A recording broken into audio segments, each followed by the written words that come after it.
मराठी का बोलायला सांगते? मराठीच बोलायचं, महाराष्ट्रात राहतात तर हिंदी बोलायचं ना. मग तुला हिंदी बोलता जमतंय का? तुला जमते का बोलायला? तुला जमते का बोलायला?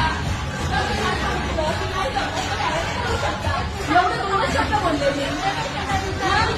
2 शब्द बोलले मी. गाड्याला लावू नको ओरडणार मी. ती का बोलली मराठी बोलायला कशाला सांगते म्हणून? मराठी बोलावी आमदार तिला कळलं का? ओरडणार मी. ती चूक आहे ती का बोलली मला? चूक आहे ती का बोलली? मराठी बोलायला का सांगते? मराठी बोलावी लागेल काय? बाहेर जायचं का? तुमच्या घरचं हॉस्पिटल नाहीये बाहेर जायला सांगायला. आम्ही बाहेरच जाणार आहे. आपली ड्युटी नीट करा.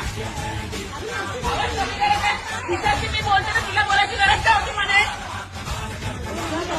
तुम्ही नंतर बोलू शकले असते की नाही? मी तिला एवढं बोलली हिंदी समज नाही तर मराठी बोला एवढंच बोलली.